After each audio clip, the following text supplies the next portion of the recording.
Hey everyone! Welcome back to Financial Futures. Today we've got some crucial information for all SSDI beneficiaries. We're diving into the numbers $1,550 and $2,590, what they mean for your monthly income limits, and how they affect your Social Security disability benefits. If you or someone you know relies on SSDI, this video is a must-watch. Let's get into it. First off, thank you so much for liking and sharing this video using the buttons down below. Your support helps us reach more people who need this vital information. If you know someone on SSDI, please share this video with them. It's packed with essential details that can impact their benefits. Alright, let's talk numbers because I get a lot of questions about this. These are income thresholds for SSDI beneficiaries, not to be confused with SSI, which is a different program. Now, SSDI income limits are broken down into two categories: non-blind and blind beneficiaries. It's crucial to know which category you fall into because the dollar amounts differ significantly. For non-blind beneficiaries, the monthly income limit is $1,550. If you earn more than this amount, it counts as substantial gainful activity, SGA, which could put your benefits at risk. For blind beneficiaries, the limit is higher at $2,590 per month. Earning above this threshold also triggers SGA, leading to potential benefit adjustments or termination. Why are these limits so important? If you exceed them, Social Security might start questioning your eligibility for benefits. Consistently earning above the threshold can result in garnished or even terminated benefits.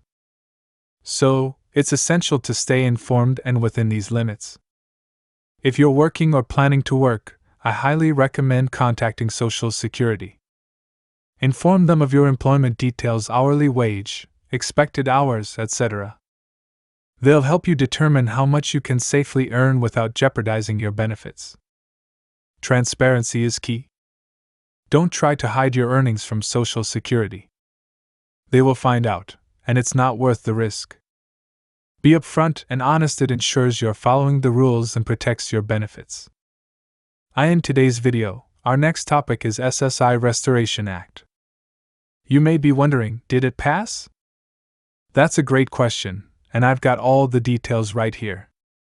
So let's get into it and talk through everything you need to know.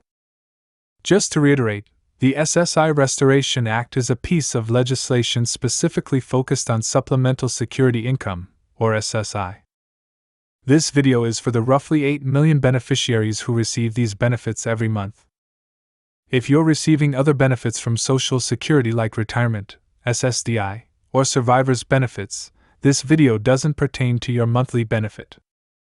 But don't worry, I've got thousands of videos on those topics right here on the channel. This one's all about SSI, so let's dive in.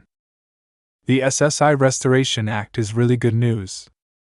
It's designed to fix major issues within the SSI program, which we all know desperately needs an overhaul. Think of SSI as an old car that's in desperate need of repairs: flat tires, no muffler, and the doors are falling off. The SSI Restoration Act aims to give this program the major tune-up it needs. The SSI Restoration Act includes several key changes. First, it would raise SSI benefits up to the federal poverty line, which would mean an instant 33% increase for beneficiaries. Next, it aims to eliminate the marriage penalty, which unfairly reduces benefits for married couples. It also proposes increasing the asset limits from $2,000 to $10,000 for individuals and from $3,000 to $2,000 for couples. Now, I've been getting a lot of questions asking if the SSI Restoration Act has passed. As of right now, the answer is no. It hasn't passed in its entirety. However, there have been significant changes to the SSI program recently, like removing food from the in-kind support and maintenance (ISEM) calculations and not counting rental subsidies as income. These are huge steps in the right direction. These changes have been implemented by Social Security without needing congressional approval, which is great because we all know how long lawmakers can take. The changes so far have been very beneficial for SSI recipients, and more adjustments are likely on the way. To sum it up, the SSI Restoration Act has not been passed yet, but the changes we've seen this year are promising. Social Security is making much needed updates, and there's potential for more improvements down the line. I'll keep you updated on any new developments. Thanks for watching. If you found this video helpful, please subscribe and share it with your friends. Check out the other videos on the channel for more information about your benefits.